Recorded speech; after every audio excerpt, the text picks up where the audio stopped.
Este es un mensaje del pastor John MacArthur, traducido y predicado en español para el mundo de habla hispana. Fue en septiembre 2018 que di una serie de mensajes del capítulo 18 de Ezequiel.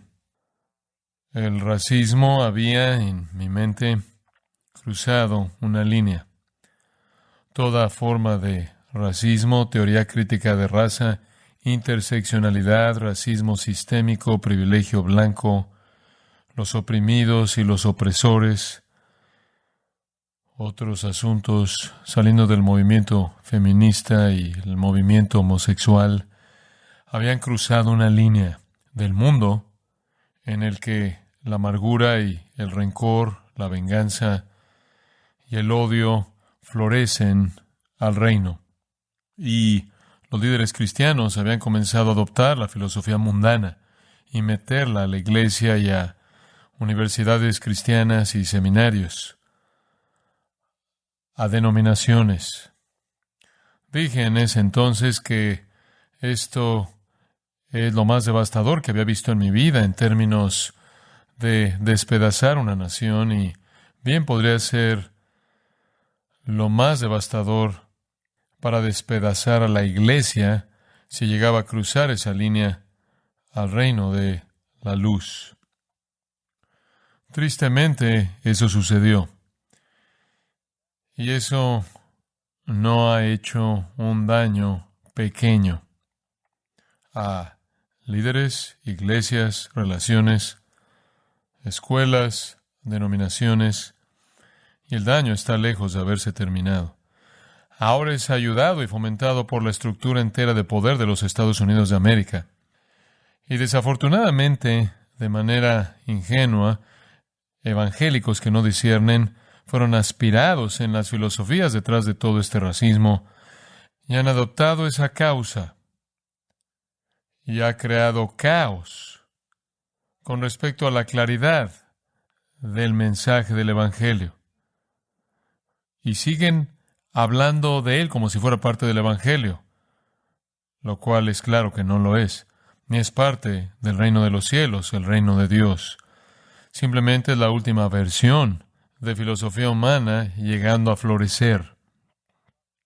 Comenzó unos 300 años atrás con la Ilustración. Algunos filósofos, quizás el mejor conocido, Rousseau, que tuvo una meta muy simple: elimina a Dios. El cristianismo demuestra que la gente es buena y es la sociedad lo que los hace malos. Invierte la doctrina bíblica de la depravación humana. Él era un escritor tan brillante que tuvo un impacto sorprendente. Él fue seguido por gente como Marx, que lo dirigió hacia la economía, Freud, que lo dirigió hacia el sexo, y fue llevado hasta nuestro día. En la actualidad, y desafortunadamente, la iglesia ha carecido del discernimiento para entender cuándo han tomado las causas del diablo. Jesús dijo esto, como usted recordará bien, en Juan 18, mi reino no es de este mundo. Si mi reino fuera de este mundo, mis servidores pelearían para que yo no fuera entregado a los judíos, pero mi reino no es de aquí. No hay conexión entre el reino de Dios y el mundo. Oímos el eco, todavía oyéndolo en nuestros oídos, del hecho de que hay una distinción entre la carne y el espíritu, como vimos en Romanos capítulo 8. Los que están en la carne no pueden agradar a Dios.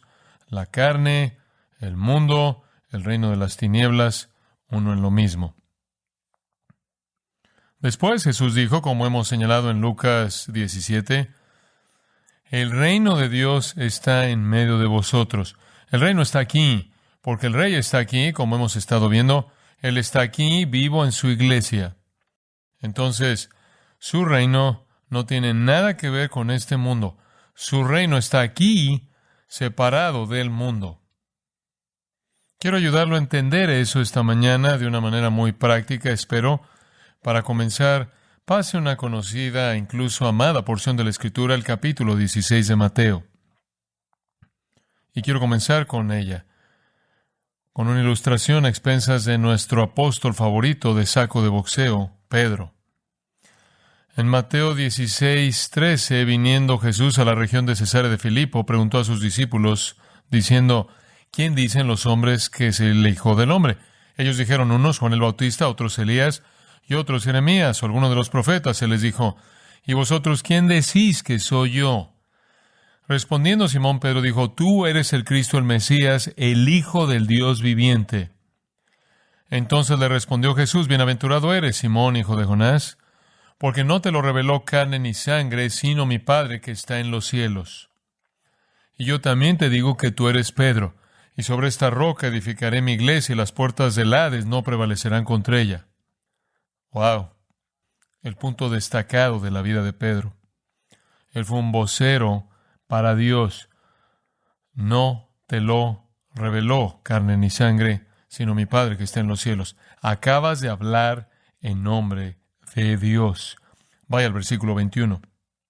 Desde entonces comenzó Jesús a declarar a sus discípulos que le era necesario ir a Jerusalén y padecer mucho de los ancianos, de los principales sacerdotes y de los escribas, y ser muerto, y resucitar al tercer día.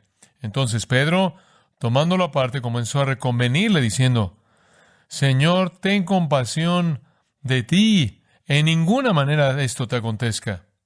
Pero él volviéndose dijo a Pedro, quítate de delante de mí, Satanás. Me eres tropiezo, porque no pones la mira en las cosas de Dios, sino en las de los hombres. ¿Cómo es posible que en un momento puedes ser un vocero para Dios y después una voz para Satanás, cuando cruzas la línea de los intereses de Dios a los de los hombres? Digo, no podría ser más claro. Quítate de delante de mí, Satanás. Jupage, vete, Satanás. El verbo exacto que él usó en Mateo 4:10, cuando en la tentación él despidió al diablo mismo.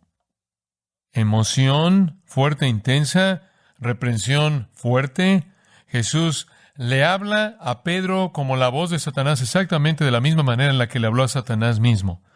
La reprensión más devastadora para un discípulo: estás en asociación con el diablo, porque tomas la causa del hombre. Esto es aplastante. Pedro significa piedra. Eres una roca y ahora eres una piedra de tropiezo. Estás estorbando los propósitos de Dios.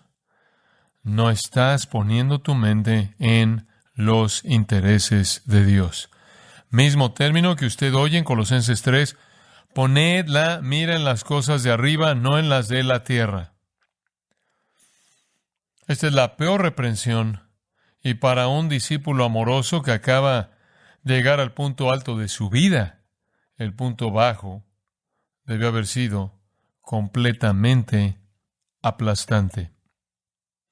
El camino del diablo es hacer que la gente que confiesa la verdad se enrede en el trabajo del diablo, cruzando una línea del reino de la luz de regreso al reino de las tinieblas, para hacer que los cristianos piensen que el reino de la luz puede avanzar. Escuche, sin sufrimiento. No necesitas ir a la cruz. Podemos conseguir lo que necesitas sin la cruz. Y esencialmente él estaba diciendo a Jesús exactamente lo que el diablo había dicho. Te daré todos los reinos del mundo, simplemente póstrate ante mí. Pedro está reciclando esa misma tentación. No necesitas morir. Hay otro camino. No necesitas sufrir. Puedes hacer concesiones. Puedes hacer compromisos con el reino oscuro. Puedes hacer compromisos con el reino oscuro. El pecado de Pedro ha sido repetido incesantemente a lo largo de la historia de la iglesia, toda la historia de la iglesia, en donde la gente que declara que cree la verdad acerca de Cristo hace alianzas con Satanás.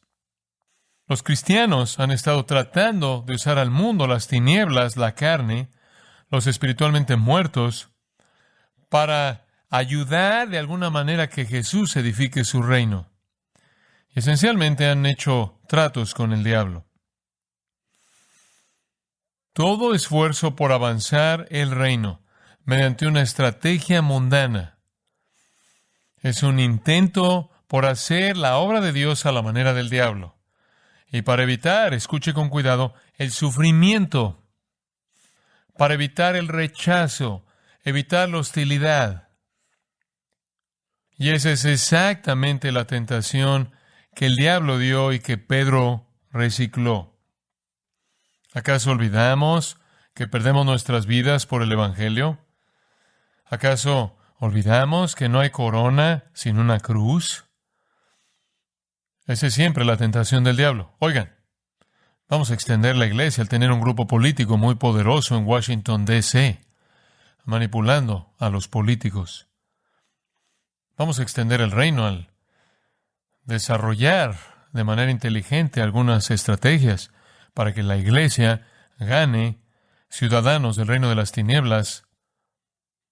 Vamos a aceptar mucho y ser muy tolerantes y no vamos a hablar del pecado.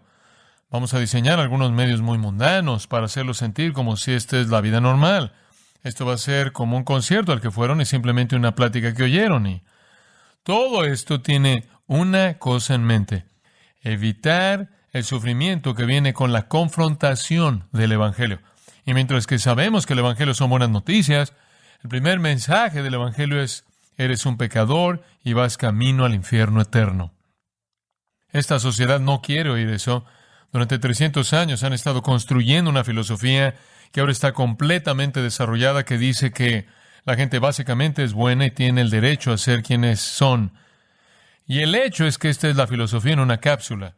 La razón por la que la gente está insatisfecha es porque hay un patriarcado blanco histórico que ha creado la religión, que es falsa debido a que no hay Dios, y usa esa religión básicamente para oprimir y encarcelar a la gente en general. Han creado leyes, les han dado la religión como una cobertura, una especie de colcha sagrada, para evitar que la gente haga lo que quiere hacer. Tenemos que deshacernos de todo eso y dejar que todo el mundo sea lo que quiere ser. Y así es como usted llega a 100 géneros. Todo comenzó cuando querían decir que el hombre es bueno, es la sociedad lo que lo hace malo, y es la élite la que se levantó a la cima, que creó la sociedad que inhibe sus deseos sexuales. Todos los arquitectos de eso, no sé si alguna vez leyó el libro de Paul Johnson llamado Los Intelectuales. Es un libro aterrador, pasa por todos esos filósofos y muestra cuán desviados eran en términos de su conducta sexual, que eran una filosofía, claro, que se deshace de Dios y la moralidad para que pudieran vivir vidas miserables. No había nada noble en eso. ¿Cómo es que la iglesia ha tomado esa causa, marxismo cultural o lo que sea? Buenas intenciones y un amor por Cristo, motivando esfuerzos por extender el reino mediante promoción política, por pragmatismo, por cambio social, por evangelio superficial, por entretenimiento, manipulación emocional, aceptación del pecado, es derrocar el propósito de Dios y hacer el trabajo del diablo. El camino de nuestro Señor es quedarse en su lado, el reino de la luz. Y esa es la razón por la que Pablo dice en 2 Corintios 10:5, tenemos que llevar cautivo todo pensamiento ¿a quién? A Cristo. Tenemos que derribar esas fortalezas ideológicas levantadas contra el conocimiento de Dios y liberar a la gente que está cautiva por esas cosas y guiarlos en todo sentido al conocimiento de Cristo. Juan dice, no améis el mundo ni las cosas que están en el mundo, porque el mundo está pasando. No tiene futuro. Santiago dice, la amistad con el mundo es enemistad con Dios. Él dice un capítulo antes que la sabiduría que es de abajo es demoníaca. Asociarse con el diablo no es una estrategia positiva. El reino de la luz no necesita ayuda del diablo. El mundo con su corrupción va camino a la destrucción, no nos ofrece absolutamente nada. ¿Cómo nos relacionamos con el mundo? Separados de él. Nosotros, mediante la compasión y mandato, no lo cortejamos, advertimos al mundo. No adoptamos sus ideas, no tomamos sus causas, le advertimos. Y si terminamos tomando sus causas, los compromisos son totalmente destructivos para la claridad de nuestro mensaje y destructivos para la vida misma de la iglesia, que supuestamente debe estar unificada en amor, y el reino es justicia, gozo y paz. ¿En dónde está eso en la forma actual de evangélicos? Justicia, gozo y paz. Los evangélicos se han vuelto como Pedro, ofreciendo un mejor camino que la proclamación del evangelio valiente, compasiva, que ofende al pecador. Un mejor camino que busca la popularidad y la aceptación, en lugar de la hostilidad y el rechazo. Un camino que es muy diferente del camino de nuestro Señor. Y por cierto, los apóstoles voltearon el mundo de cabeza sin nada de ayuda del mundo. El reino malo de las tinieblas odia todo lo que ama a Dios y todo lo que Dios ama. El reino de las tinieblas ama todo lo que Dios odia. No es amigo de la luz. Nuestros gobernantes malos han cambiado la verdad de Dios por mentiras, como vimos en Romanos 1. Es un reino bajo el poder del mentiroso definitivo, Satanás. Adoran la criatura más que al Creador, detienen la verdad, están bajo juicio. Los gobernantes impíos son muchos. A lo largo de la historia humana vimos eso en el Antiguo Testamento. Y en un sentido, todos son adelantos del gobernante final impío, el anticristo. Esa es la razón por la que el Nuevo Testamento dice hay muchos anticristos. Hay uno final, escuche cómo lo describe en Apocalipsis 13. Vi subir del mar una bestia que tenía 7 cabezas y 10 cuernos, y en sus cuernos 10 diademas o coronas, y sobre sus cabezas un nombre blasfemo. Y la bestia que vi era semejante a un leopardo, y sus pies como de oso, y su boca como boca de león. Y el dragón, quien es Satanás, le dio, quien es el anticristo, su poder, y su trono y grande autoridad. Vi una de sus cabezas como herida de muerte, pero su herida mortal fue sanada, y se maravilló toda la tierra en pos de la bestia, algún tipo de resurrección falsa. Y adoraron al dragón, Satanás, que había dado autoridad a la bestia, el anticristo, y adoraron a la bestia, diciendo, ¿quién es como la bestia y quién podrá luchar contra ella? También se le dio boca que hablaba grandes cosas y blasfemias, y se le dio autoridad para actuar 42 meses, la mitad de la tribulación. Y abrió su boca en blasfemias contra Dios, para blasfemar de su nombre, de su tabernáculo y de los que moran en el cielo. Y se le permitió hacer guerra contra los santos y vencerlos. También se le dio autoridad sobre toda tribu, pueblo, lengua y nación. Y le adoraron todos los moradores de la tierra, cuyos nombres no estaban escritos en el libro de la vida del Cordero, que fue inmolado desde el principio del mundo. Si alguno tiene oído, oiga. Nos dirigimos hacia el que odia a Dios de manera definitiva, el anticristo. Pero todo gobernante impío que odia a Cristo en la historia humana ha sido un adelanto del anticristo final. 2 reinos. Uno es de Dios, el otro es de Satanás. Uno está marcado por la verdad, el otro por mentiras. Uno exalta a Cristo, el otro exalta al anticristo. Esos reinos no se pueden mezclar. Y todo lo que siempre sale mal en la historia con la iglesia es cuando la iglesia se esfuerza por hacer eso. La Biblia nos advierte de eso. Efesios capítulo 5, versículo 5. Porque sabéis esto, que ningún fornicario o inmundo o avaro, que es idólatra, tiene herencia en el reino de Cristo y de Dios. Nadie os engañe con palabras vanas, porque por estas cosas viene la ira de Dios sobre los hijos de desobediencia. ¿Lo ve? Son fornicarios, inmundos, idólatras, no tienen parte en el reino de Cristo y de Dios, no se ha engañado por ellos, están bajo ira divina, son los hijos de desobediencia. Versículo 7, no seáis pues, ¿qué? Partícipes con ellos, porque en otro tiempo erais tinieblas, mas ahora sois luz en el Señor. Andad como hijos de luz. Eso es tan básico, ¿no es cierto? Quédese en su lado, porque el fruto de luz es en toda bondad, justicia y verdad. ¿Qué está haciendo usted del lado de las mentiras y el engaño y la amargura y el enojo y el odio y el rencor y la venganza? ¿Qué está haciendo usted de ese lado? Reorganizar las sillas de la cubierta del Titanic es inútil. En Colosenses capítulo 2, versículo 6.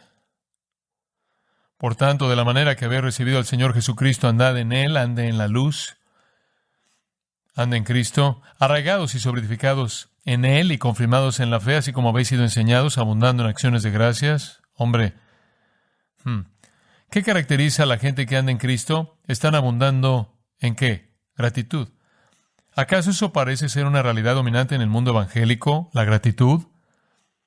Mirad, versículo 8, que nadie os engañe por medio de filosofías y huecas sutilezas, según las tradiciones de los hombres, conforme a los rudimentos del mundo y no según Cristo. No dejen que nadie los engañe, alejándolos de Cristo. Capítulo 3 de Colosenses, versículo 1, habéis resucitado con Cristo. Siga buscando las cosas de arriba, donde está Cristo, sentado a la diestra de Dios. Poned la mira en las cosas de arriba, no en las de la tierra. Poned la mira en las cosas de arriba, no en las de la tierra. Eso es bastante simple, ¿no es cierto? Vaya al versículo 12. Han sido escogidos de Dios, santos y amados. Vístanse de entrañable misericordia, de benignidad, de humildad, de mansedumbre, de paciencia, soportándose unos a otros y perdonándose unos a otros. Si alguno tuviera queja contra otro, de la manera que Cristo os perdonó, así también hacedlo vosotros. Sobre todas estas cosas vestidos de amor, que es el vínculo perfecto. La paz de Dios gobierne en vuestros corazones. La palabra de Cristo mora en abundancia en vosotros. Versículo 17. Todo lo que hacéis, sea de palabra o de hecho, hacedlo todo en el nombre del Señor Jesús, dando gracias a Dios Padre por medio de Él. Así es como la vida cristiana debe ser vivida. No estamos enojados, no somos hostiles, no somos rencorosos, no somos vengativos, no estamos gritando por las desigualdades. No vivimos así. Nos quedamos del lado de la justicia, la paz y el gozo y la gratitud, porque nuestros pecados han sido ¿qué? Perdonados. ¿Quién es usted para salir y demandar algo de alguien que no tiene derecho al perdón que Dios le ha dado a usted? Pero nada de eso es mi texto. Vaya a 2 Corintios capítulo 6. Este es un golpe mortal al compromiso. 2 Corintios capítulo 6. Lo voy a leer. Comenzando en el versículo 14. Vea si esto es confuso. No os unáis en yugo desigual con los incrédulos, porque qué compañerismo tiene la justicia con la injusticia, y qué comunión la luz con las tinieblas, y qué concordia Cristo con Belial, o qué parte el creyente con el incrédulo, y qué acuerdo hay entre el templo de Dios y los ídolos. Porque vosotros sois el templo del Dios viviente, como Dios dijo, habitaré y andaré entre ellos, y seré su Dios, y ellos serán mi pueblo. Por lo cual, salid en medio de ellos, y apartaos, dice el Señor, y no toquéis lo inmundo, y yo os recibiré, y seré para vosotros por Padre, y vosotros me seréis hijos e hijas, dice el Señor Todopoderoso. Después, versículo 1, así que, amados, puesto que tenemos tales promesas, limpiémonos de toda contaminación de carne y de espíritu, perfeccionando la santidad en el temor de Dios. Este es el ataque más directo y poderoso contra el compromiso. Dos reinos. Uno está marcado por la justicia, la luz, Cristo, los creyentes y Dios. El otro está marcado por la injusticia, las tinieblas, Belial, quien es Satanás, los incrédulos y los ídolos. No hay posibilidad de que esos dos se unan en una causa común que tenga alguna importancia espiritual o eterna. No hay posibilidad. Ninguna en absoluto. Ahora, un reino es antiguo, otro es nuevo. Uno es terrenal, otro es celestial, uno es mortal, el otro vivifica, uno es material, el otro es espiritual, uno es mentiroso, el otro es veraz. Entonces el mandato, regresa al versículo 14, no os unáis en yugo desigual con los incrédulos. Dice usted, ¿acaso eso significa que si estás casado con un incrédulo te divorcias de él? No, Pablo trató con eso en el capítulo 7. Si estás casado con un incrédulo te quedas con él. Entonces, bueno, ¿acaso eso significa que nos volvemos monjes y nos vamos a vivir en una cueva? No, no. Pablo de hecho dice en esta misma carta que él se volvió todas las cosas a todos los hombres para que ganara algunos. Y Jesús en Juan 17 oró al Padre, Padre, no te pido que los quites del mundo, te pido que los guardes del maligno. Tienen que estar aquí para cumplir la gran comisión. No dejes que sean engañados por Satanás. No los dejes ser jalados al reino de las tinieblas. Estaba escuchando a un pastor que estaba recitando algunos de los asuntos actuales en la iglesia luterana, la iglesia evangélica luterana de Estados Unidos, y su corazón estaba quebrantado porque básicamente estaba bajo el control de personas lesbianas y transgénero.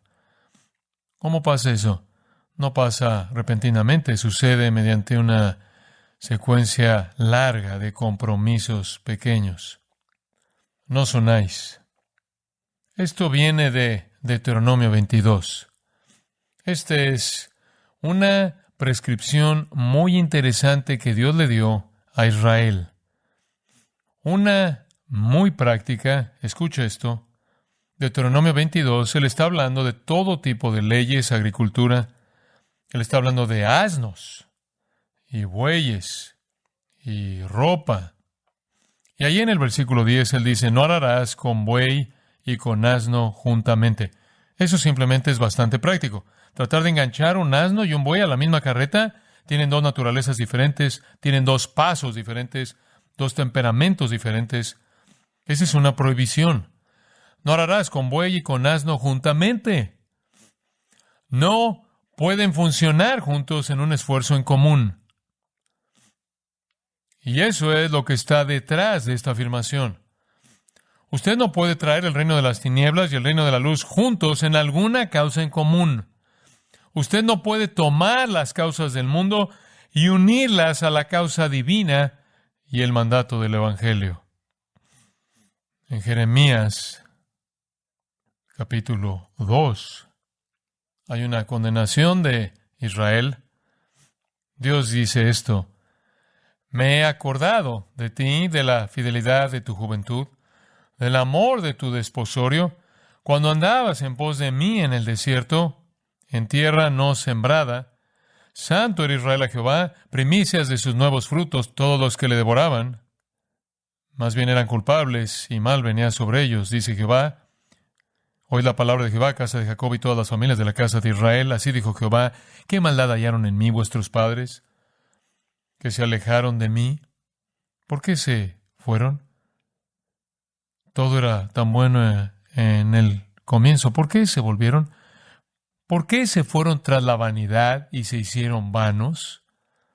Y no dijeron, ¿dónde está Jehová, que nos hizo subir de la tierra de Egipto, que nos condujo por el desierto, por una tierra desierta y despoblada, por tierra seca y de sombra de muerte, por una tierra por la cual no pasó varón, ni allí habitó hombre, y os introduje en tierra de abundancia para que comieseis su fruto y su bien? Pero entrasteis y contaminasteis mi tierra, hicisteis abominable mi heredad. Los sacerdotes no dijeron, ¿dónde está Jehová? Y los que tenían la ley no me conocieron. Y los pastores se rebelaron contra mí, y los profetas profetizaron en nombre de Baal y anduvieron tras lo que no aprovecha. Versículo 13. Aquí está el problema. porque dos males ha hecho mi pueblo. Me dejaron a mí fuente de agua viva y cavaron para sí cisternas, cisternas rotas que no retienen agua. ¿Quién hace eso? ¿Qué tipo de insensatez es esa? Eso es lo que hicieron. Dios no era suficiente. Tuvieron que hacer todo tipo de incursiones en la oscuridad. Lo único que Satanás siempre quiere hacer es perturbar la obra de Dios, ¿no es cierto? ¿No estamos claros en eso? ¿Piensa usted que Él quiere ayudar? Y Satanás quiere perturbar la obra de Dios, según lo que la Escritura dice, de dos maneras.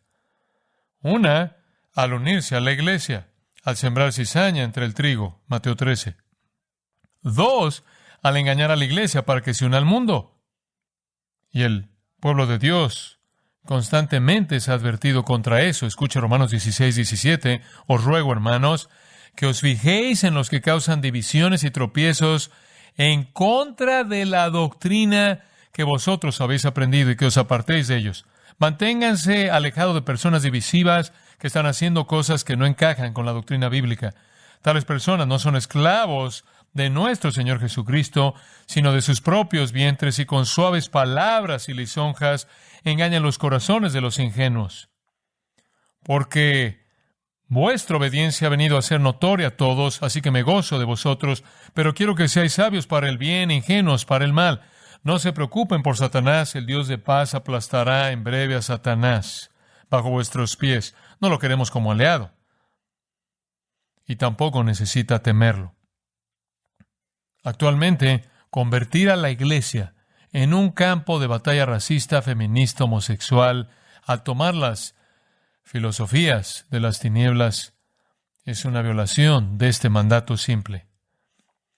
El reino de la luz, uniéndose a la filosofía amargada, vengativa, sin gracia, filosofía sin Dios, producto de 300 años de ateos que odian a Dios, que odian a Cristo, que son antifamilia, anticristianos, que fueron impulsados por perversión sexual.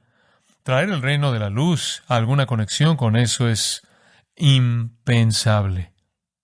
Impensable. Pero ellos dicen que la gente es básicamente buena, y el cristianismo niega eso. Y eso debe ser revertido. La gente necesita saber que es buena y debe ser capaz de hacer cualquier cosa que quiera hacer, y es solo la gente mala que llegó al poder e hizo leyes contra toda conducta sexual. El hombre debe ser libre porque básicamente él es bueno. Déjalo hacer lo que quiera. No lo refrenes. Eso es lo que la religión ha hecho. Necesitamos deshacernos de la religión. Esa es la diferencia medular. Al comienzo del Evangelio decimos que el hombre básicamente es ¿qué? Malo. En el reino de las tinieblas, el hombre básicamente es bueno. Escuche Marcos. Esto realmente es indiscutible. Versículo 18 del capítulo 7. También vosotros estáis así sin entendimiento. ¿No entendéis que todo lo de fuera que entre en el hombre no le puede contaminar? Su problema no está afuera, porque no va a su corazón, sino a su estómago y es eliminado. Esto decía siendo limpios todos los alimentos. Pero decía que lo que del hombre sale, eso contamina al hombre. Porque de dentro del corazón de los hombres salen los malos pensamientos, los adulterios, las fornicaciones, los homicidios, los hurtos, las avaricias, las maldades, el engaño, la lascivia, la envidia, la maledicencia, la soberbia, la insensatez. Todas estas maldades de dentro salen y contaminan al hombre. El problema no es lo que alguien le hizo a sus ancestros, el problema es usted. Es usted. Y cuando los cristianos rinden ese punto, cortan el Evangelio en su comienzo mismo. Dios vio la tierra en Génesis 6 y dijo, nada más que maldad de continuo. Tenían un punto de vista completamente diferente de la humanidad en el reino de las tinieblas. Que el hombre es básicamente bueno, y entonces debería hacer lo que quiere. Y el reino de la luz ha tenido demasiada influencia y ha quitado la libertad. Vamos a deshacernos del reino de la luz, vamos a deshacernos de todo, de cada parte de él, sacarlo de nuestra sociedad, y vamos a obsesionarnos con el sexo. No solo a nivel personal y pornografía, sino a nivel político. De tal manera que de lo único que quieres hablar es de los derechos de personas que están pervertidas sexualmente porque han derrocado a Dios. Por lo menos piensan que lo han hecho. Ahora, Pablo apoya el mandato en el versículo 14 al ver tres áreas, las cuales serán obvias: el pasado, el presente y el futuro. Pero permítame solo empezar con el pasado.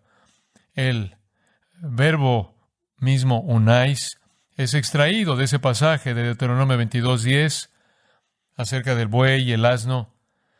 Y eso nos recuerda prohibiciones en el Antiguo Testamento con respecto a Israel. La ley de Jeremías. Pero permítame solo recordarle cosas que Dios le dijo a Israel acerca de estar unida a incrédulos. Entonces veamos el pasado. Regresemos, por ejemplo, al capítulo 23 de Éxodo, al 23º capítulo de Éxodo. Simplemente vamos a ver los versículos 31 y 32, el final del capítulo. Fijaré tus límites desde el mar Rojo hasta el mar de los Filisteos y desde el desierto hasta el Éufrates, porque pondré en tus manos a los moradores de la tierra y tú los echarás de delante de ti. Eso es bastante serio. Dios conocía el impacto de los paganos viviendo uno al lado del otro del pueblo judío, y entonces les dijo: necesitan expulsarlos, esta es su tierra, se la di a Abraham en una promesa de pacto, necesitan expulsarlos. Versículo 32, no harás alianza con ellos ni con sus dioses. Él los quería expulsados porque presentan una amenaza tan seria para la integridad de su pueblo. En el capítulo 34 de Éxodo, de nuevo, solo después de reemplazar la ley, guárdate, versículo 12, Éxodo 34:12, de hacer alianza con los moradores de la tierra donde has de entrar, para que no sean tropezadero en medio de ti. Derribaréis sus altares y quebraréis sus estatuas y cortaréis sus imágenes de acera, lugar de adoración falsa. Sino que más bien deben derribarlos, porque no te has de inclinar a ningún otro Dios, pues Jehová, cuyo nombre es celoso, Dios celoso es. Por tanto, no harás alianza con los moradores de aquella tierra, porque fornicarán en pos de sus dioses y ofrecerán sacrificios a sus dioses y te invitarán y comerás de sus sacrificios. O tomando de sus hijas para tus hijos y fornicando sus hijas en pos de sus dioses, harán fornicar también a tus hijos en pos de los dioses de ellas. No tienes nada que hacer al hacer alguna alianza con el enemigo. En el 7º capítulo de Deuteronomio, saltando algunas otras escrituras por razones de tiempo, capítulo 7 comienza cuando Jehová tu Dios te haya introducido en la tierra. Ahora estaban al borde de la tierra listos para entrar. La tierra en la cual entrarás para tomarla, y haya echado de delante de ti a muchas naciones, al Eteo, al Gergeseo, al Amorreo, al Cananeo, al Fereceo, al Ebeo y al Jebuseo, 7 naciones mayores y más poderosas que tú, y Jehová tu Dios las haya entregado delante de ti y las hayas derrotado, las destruirás del todo. Wow, así de peligrosas eran, las destruirás del todo. No harás con ellas alianza, ni tendrás de ellas misericordia. Además, no emparentarás con ellas, no darás a tu hija a su hijo, ni tomarás a su hija para tu hijo, porque desviará a tu hijo de en pos de mí, y servirán a dioses ajenos, y el furor de Jehová se encenderá sobre vosotros, y te destruirá pronto. Mas así habéis de hacer con ellos. Sus altares destruiréis, y quebraréis sus estatuas, y destruiréis sus imágenes de acera, y quemaréis sus esculturas en el fuego, porque tú eres pueblo santo, un pueblo separado, pueblo santo para Jehová tu Dios. Jehová tu Dios te ha escogido para hacerle un pueblo especial, más que todos los pueblos que están sobre la tierra.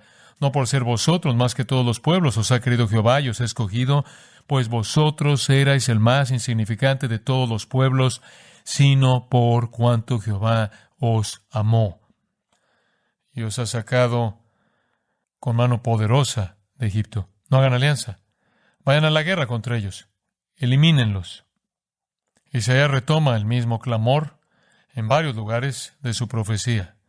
Dios les dio leyes que los mantuvieron socialmente desconectados. Tenían leyes de ropa, tenían leyes de dieta, tenían leyes de calendario, tenían todo tipo de leyes y prescripciones de toda fase de la vida, lo cual hizo, esas fueron diseñadas no por algún beneficio espiritual, Esas fueron diseñadas para que fuera muy, muy difícil para ellos interactuar con otras personas.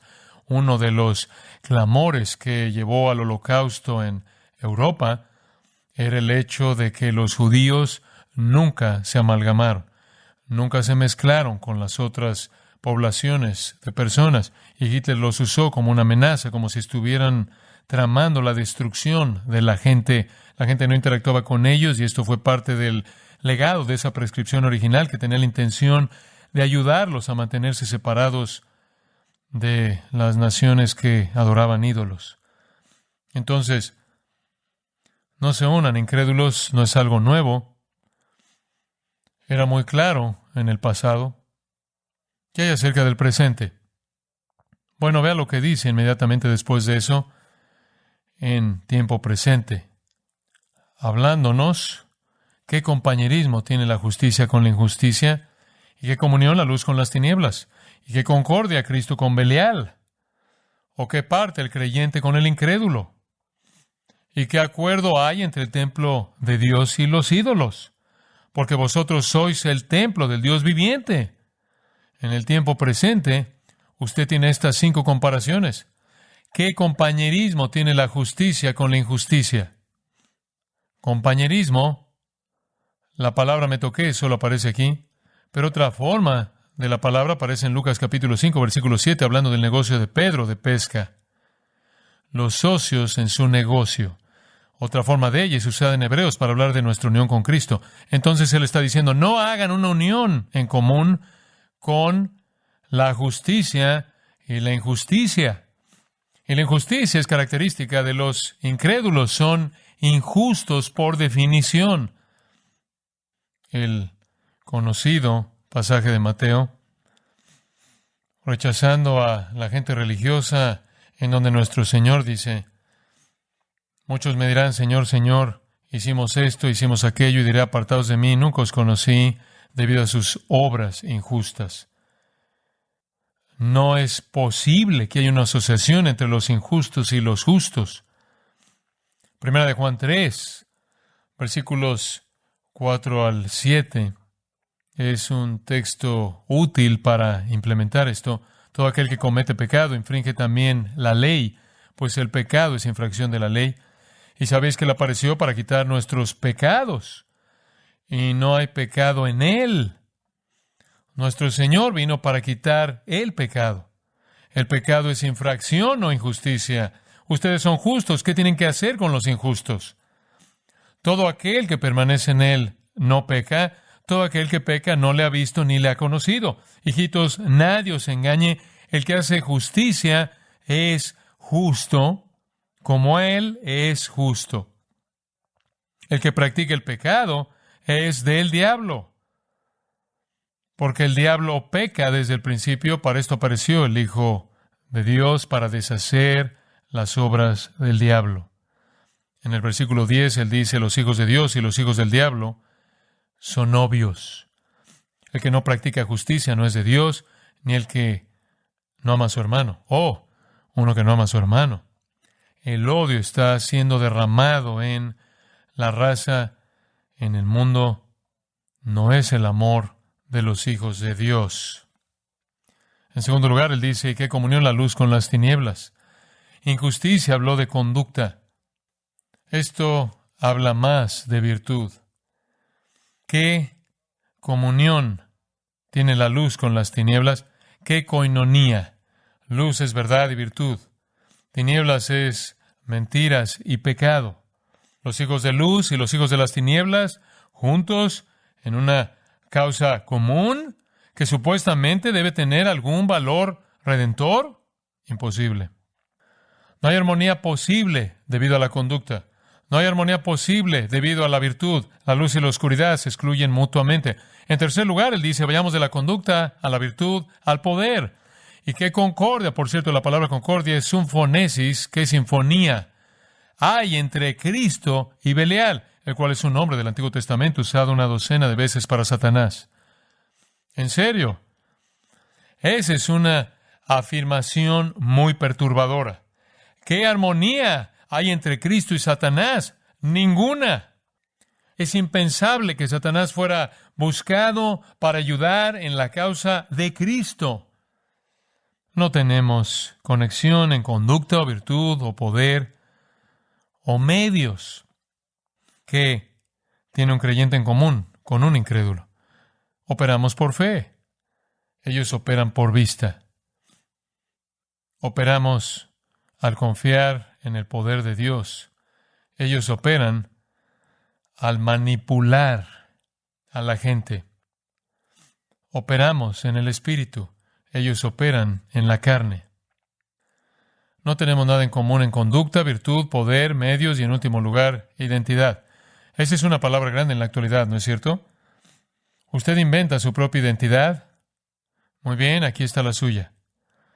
¿Y qué acuerdo hay entre el templo de Dios y los ídolos? Porque vosotros sois el templo de Dios. Eso es lo que somos. Cualquier persona que le pregunte le puede decir, sé que no lo pueden ver, pero eso es lo que ustedes. ¿Qué? ¿No saben que son el templo del Espíritu Santo? ¿Correcto? 1 Corintios 6.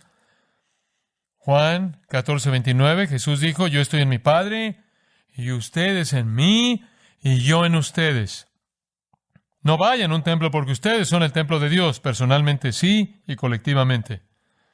Y en Cristo no hay judío ni griego, varón ni mujer, esclavo o libre, todos somos uno. Tenemos todas estas identidades radicales, identidad racial, identidad sexual, identidad de género. Nuestra identidad, personalmente, es como el templo de Dios y colectivamente como el templo de Dios. Y la palabra templo aquí es naos, y se refiere al lugar santísimo, no solo el patio. Cuando decimos que somos el templo de Dios, esencialmente somos un arca del pacto viviente adentro del lugar santísimo y en donde Dios mora. Si un sacerdote entraba ahí, no preparado, era matado por Dios instantáneamente. Usted no permite que el reino de las tinieblas se una al templo de Dios. Eso se oye como lo que leímos en 1 Samuel 4, en donde tomaron el arca del pacto y la metieron al templo de Dagón. Y Dios dice, no voy a permitir eso, y aplastó a ese ídolo. Ezequiel tiene una visión en el 8º capítulo, no voy a tomar tiempo para verla, pero tuvo una visión en el 8º capítulo, y la visión era que Dios lo llevó al templo y encontró en el templo todo tipo de ídolos, por todos lados, en el templo de Dios. Y Dios pronunció Icabod, la gloria partido. Y hay una visión ahí de la gloria de Dios saliendo del templo por la puerta al cielo, allá afuera a los montes, y desapareció. La gloria de Dios partió cuando el pueblo de Dios hizo alianzas con Satanás. Nosotros somos el templo de Dios, y su templo es santo. No se una incrédulos, no se una aquellos que son injustos, no se una aquellos que son de las tinieblas, no se una a los hijos de Satanás, no se una a idólatras, en ninguna causa en común que supuestamente debe tener algún propósito y efecto espiritual. Usted no puede extender el reino de Dios de esa manera. Salga de entre ellos y sepárese. Ahora eso nos lleva al futuro. Esto es muy poderoso. Solo unos cuantos minutos para presentárselo. Somos templo del Dios viviente, como Dios dijo, versículo 16. Habitaré y andaré entre ellos, y seré su Dios, y ellos serán mi pueblo, por lo cual salid en medio de ellos, y apartaos, dice el Señor, y no toquéis lo inmundo, y yo recibiré, y seré para vosotros por Padre, y vosotros me seréis hijos e hijas, dice el Señor Todopoderoso. Esto no es un llamado a salvación. No. Porque Él acaba de decir que somos el templo, ¿verdad? Somos el templo de Dios, entonces somos creyentes. Y Él nos llama en el capítulo 7, versículo 1, amados. Pero Él dice, habitaré, andaré, seré 4 veces. Y esencialmente, esos son tomados de un mosaico de escrituras del Antiguo Testamento. Habitaré, andaré, seré, y después, en el capítulo 7, versículo 1, Él llama a esos promesas. Promesas. Es un mosaico de promesas del Antiguo Testamento para el pueblo de Dios. que viene un día, escuche, cuando Dios caminará con su pueblo. Y Él será su Dios y ellos serán su pueblo. Cuando Él les dará la bienvenida y será un padre para ellos y serán hijos e hijas para Él. ¿De qué está hablando Él? Él está hablando del reino venidero. Jeremías 24. Porque pondré mis ojos sobre ellos para bien, y los volveré a esta tierra, y los edificaré y los plantaré. Les daré corazón para que me conozcan, porque yo soy Jehová, y me serán por pueblo, y seré su Dios. Porque se volverán a mí de todo su corazón. Esa es una promesa del reino. Jeremías 31:33. Pero este es el pacto que haré con la casa de Israel después de aquellos días, dice Jehová. Daré mi ley en su mente y la escribiré en su corazón, y yo seré a ellos por Dios, y ellos me serán por pueblo. Otra promesa de la salvación venidera de Israel y el reino. Ezequiel 37, versículos 26 y 27. Y haré con ellos pacto de paz. Pacto perpetuo será con ellos, y los estableceré, y los multiplicaré, y pondré mi santuario entre ellos para siempre. Estaré en medio de ellos mi tabernáculo, y seré ellos por Dios, y ellos me serán por pueblo. Esta es una promesa del reino venidero, el reino milenial de Cristo. En Mateo es llamado la regeneración, en Hechos es llamado los tiempos de refrigerio y los tiempos de restitución. Pablo lo llama el día de Cristo, pero es el reino. Vaya Apocalipsis. Y vamos al reino. Capítulo 19.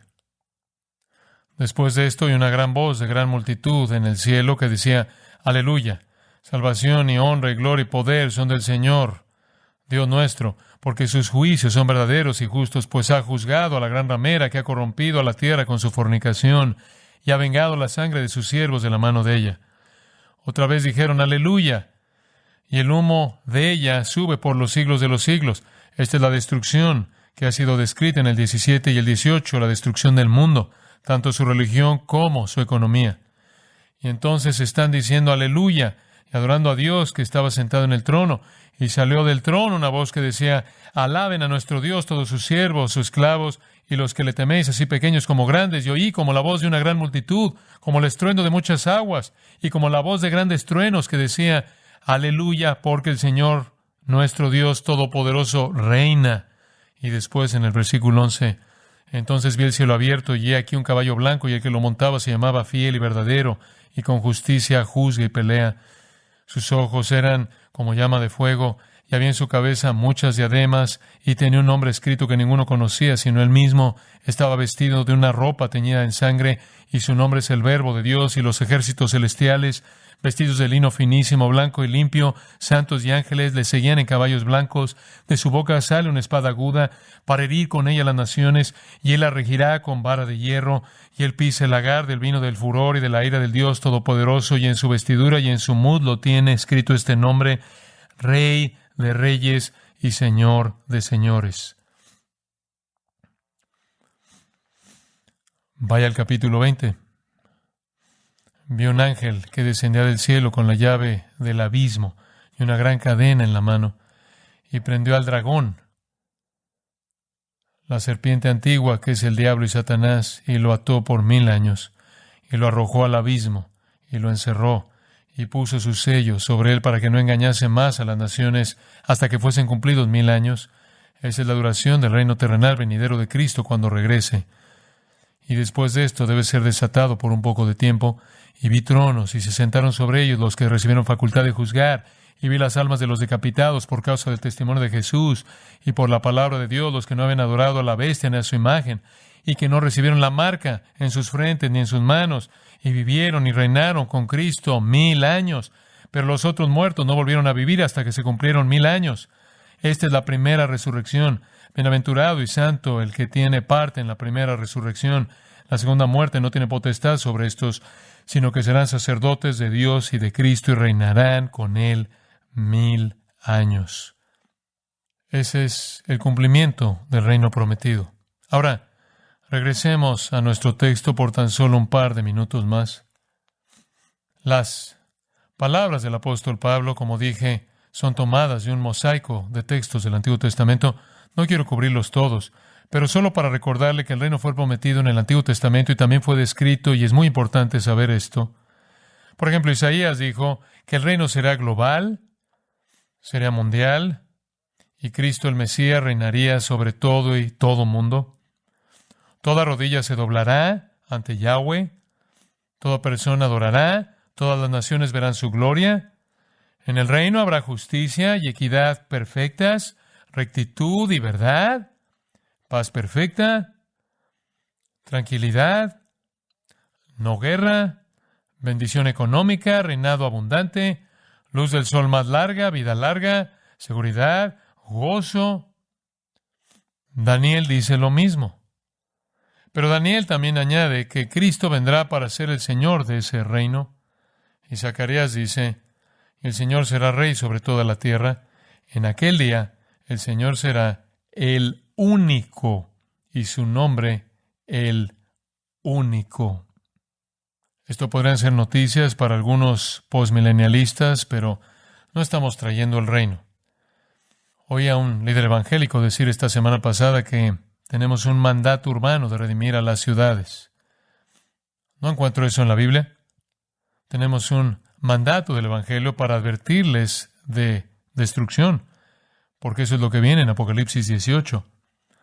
Nuestro trabajo no es redimir a la sociedad. Nuestro trabajo es dar el Evangelio para que un pecador a la vez pueda entrar al reino y llegar un día en ese reino en donde hay justicia perfecta y paz. De nuevo, ¿cuál es el punto de reorganizar las sillas de la cubierta del Titanic? Este mundo se está hundiendo y los hombres malos van de mal en peor. Basado en las palabras de Dios en el pasado, basado en su distinción entre nosotros y el mundo en el presente y basado en sus promesas del reino, el versículo 17 entonces repite el mandato, por lo cual salid en medio de ellos y apartaos. Eso es tomado de Isaías 52:11. Apartaos, apartaos, salid de ahí, apartaos. No toquéis lo inmundo, y yo recibiré en mi reino en el tiempo. Y cuando ese reino venga, seré para vosotros por padre, y vosotros me seréis hijos e hijas. Eso es extraído realmente de, creo, 1 de Crónicas 17. En 1 de Crónicas 17, usted tiene la promesa del reino, y es tan hermoso, se lo quiero leer. 1 de Crónicas 17, y voy a leer quizás comenzando en el versículo 7. Por tanto, ahora dirás a mi siervo David, así ha dicho Jehová de los ejércitos, yo te tomé del redil de detrás de las ovejas para que fueses príncipe sobre mi pueblo Israel. Y he estado contigo en todo cuanto has andado y he cortado a todos tus enemigos de delante de ti. Y te haré gran nombre como el nombre de los grandes de en la tierra. Asimismo he dispuesto lugar para mi pueblo Israel y lo he plantado para que habite en él y no sea más removido. Ni los hijos de iniquidad lo consumirán más como antes. Y desde el tiempo que puse los jueces sobre mi pueblo Israel, mas humillaré a todos tus enemigos. Te hago saber, además, que Jehová te edificará casa. Y cuando tus días sean cumplidos para irte con tus padres, le dice a David, levantaré descendencia, el Mesías, después de ti, a uno de entre tus hijos y afirmaré su reino. Él me edificará casa y yo confirmaré su trono eternamente. Yo le seré por padre y él me será por hijo. Y en las palabras maravillosas del apóstol Pablo, él extiende la promesa de Dios al Mesías para ser su hijo a todos los que están en Cristo para volverse hijos e hijas del Rey en el reino. La promesa de Dios para el Rey como un hijo es extendida a todos nosotros como hijos e hijas. Nos dirigimos al reino, amigos. ¿No les da gusto? Entonces, una respuesta es aceptable. Versículo 1. Así que, puesto que tenemos tales promesas, lo tengo que decir, usted no puede arreglar el mundo. Amados, limpiémonos de toda contaminación de carne y de espíritu, perfeccionando la santidad en el temor de Dios. No haga alianzas con el mundo. Deshágase de la contaminación. Molusmos. Esa solo está aquí en el Nuevo Testamento, pero en otra literatura tiene que ver con alianzas profanas. No haga alianzas profanas. Perfeccionando la santidad es el verbo epiteleo, el cual significa es escatológico, está en el sentido final. Nos dirigimos hacia la santidad perfecta, adoración perfecta. Viva su vida en esa dirección. No necesitamos alianzas con Satanás para extender el reino.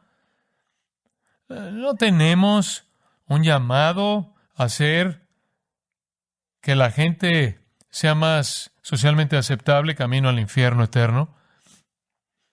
Nuestro mensaje es arrepiéntanse y crean el Evangelio. Entonces dejamos a Pedro viéndose bastante mal.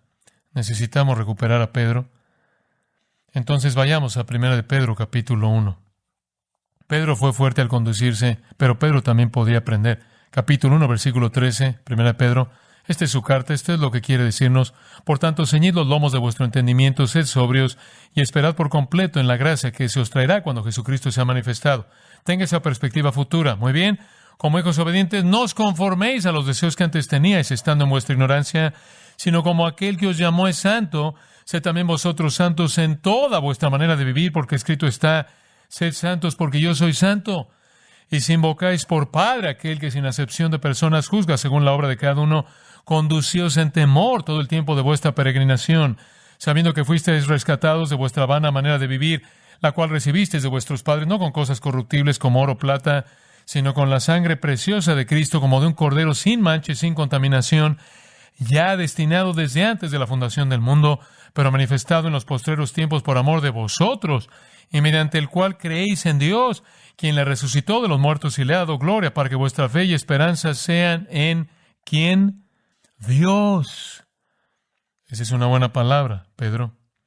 Coloque su enfoque en el lugar correcto, ¿verdad? Porque capítulo 2, versículo 9.